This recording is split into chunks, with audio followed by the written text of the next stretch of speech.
So let's move on to the second topic. I want to tee this one up for you. Okay. So it's like a topic that you like. So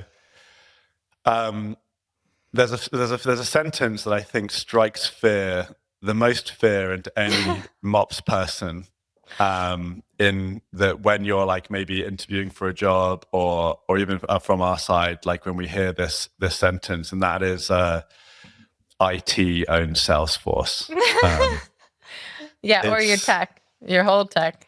stack. Well, yeah, I mean, that would be even more worrying. Not to bash on IT, we love you, IT, but often once you get to that point, there are some hurdles. Speaking of inefficiencies yeah, to get things done. So in this section, we want to explore some ways that you can work around that. yeah. I think Christy's you've got some good experience in some of the clients you've been working with, some of the more enterprise, much larger organizations where you've been working through a lot of this. So first off, do you agree? Is it like by and large a more difficult job to get stuff done when IT owns Salesforce, or is it more nuanced than that? Am I wrong? And then if so, what do you do about it?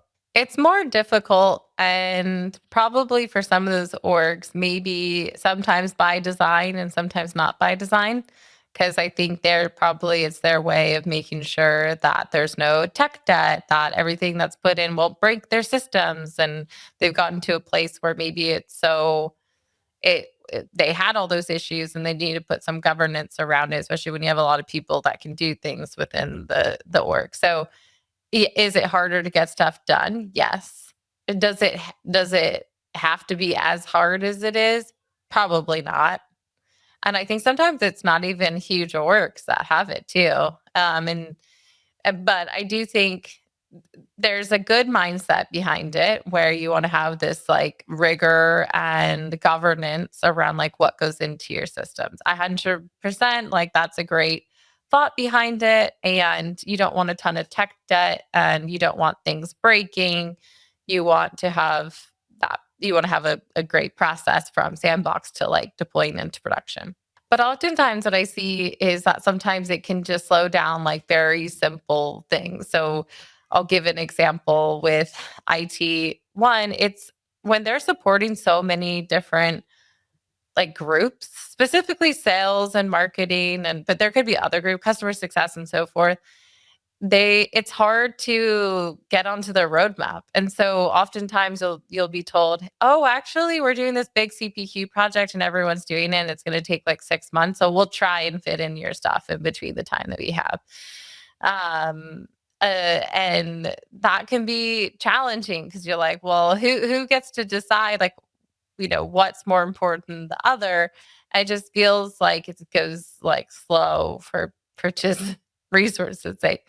The second thing I would say, it also makes it so that the operators, especially marketing operators and so forth, like have their hands tied a little bit and they're just like dependent on that team to get anything done. So a more recent example was we saw with this client, they just needed fields created. And we even said like, it's nothing, they've never been used before. They're brand new. We'll hide them, all this stuff. And it from like our team building those fields in Sandbox and then like one flow, that we fully tested and gave the whole sequence of how to deploy it. It took 4 weeks. They had 2 rounds of errors with like not mapping the fields, even though it's clearly in the documentation. And I think there's that level of telephone too when you're doing that this way, where it would have been so much easier if just someone was able to just do it themselves. And then also maybe, especially for low impact items, like creating new fields, as long as like the team approves it and maybe you go through some level of like vetting with that team so that you can get those permissions to do it.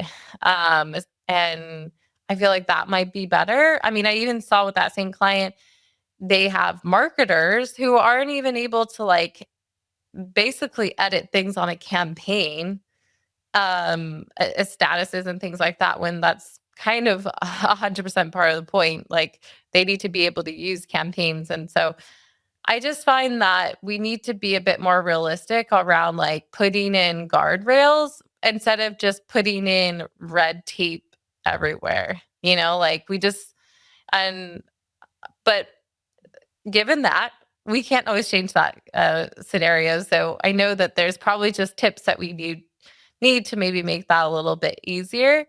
And I think that all comes down to like communication, education, and alignment. And so the more often you can meet with that team, the more often you can be clear of like why you need to do something a certain way, why it's important to the business, really build the use case instead of just requesting.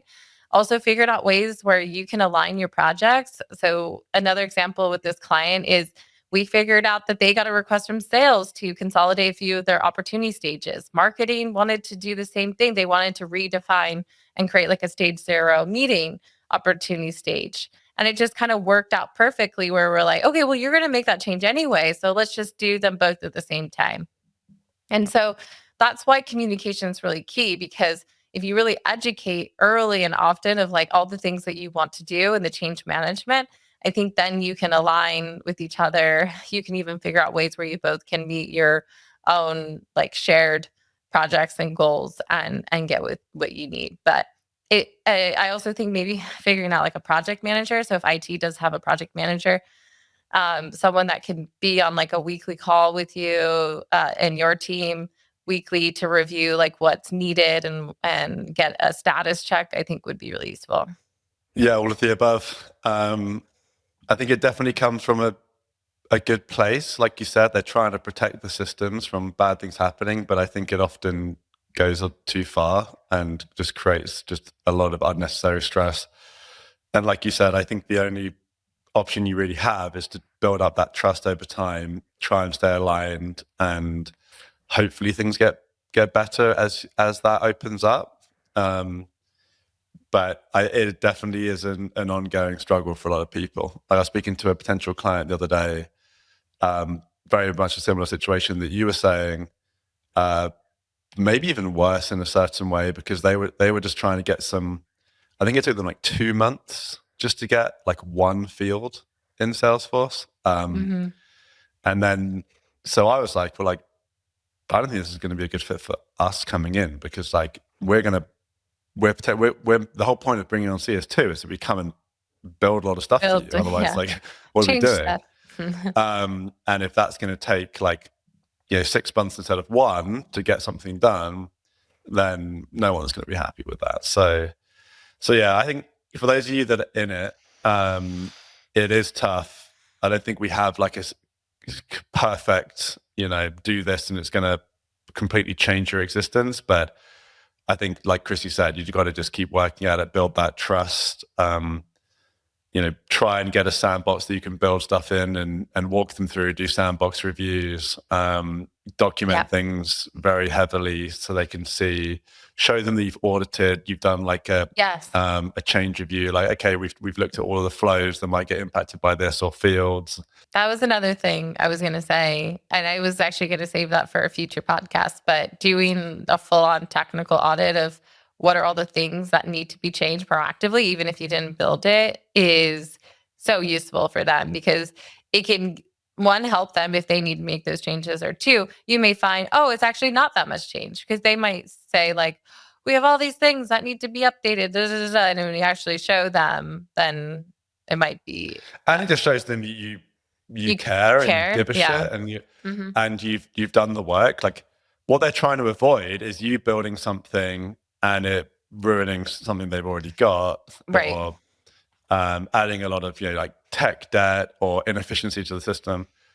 But if you say like our team, our solutions architecture team does all of our Salesforce work, led by Allison, just does a really, really bloody good job at this. I think. Like, I think once we start working with IT teams, that trust does get built up really quickly. And I think it's because the IT team from the client can tell, they've only worked with us for a few weeks or like a month or so. They actually understand our Salesforce instance just as well as we do, because we've done like a full technical audit.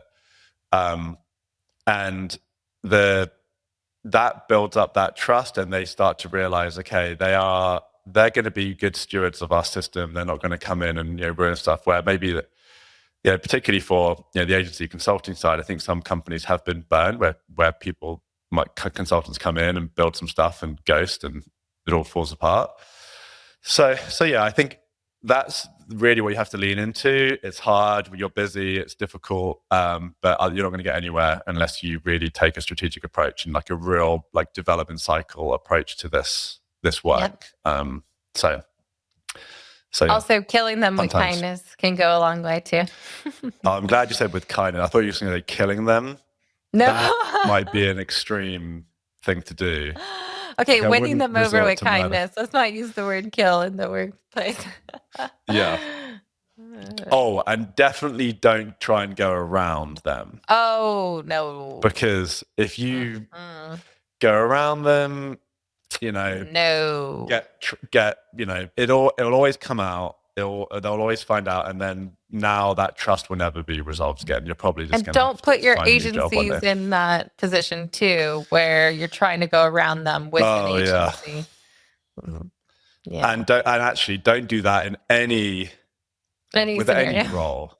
Yeah. Like this has happened to us maybe 3 times, maybe 4 times that I can I have a real tangible example of this where we've been brought on without us knowing as a political tool Yep. to try and get stuff done because they were struggling to get it done.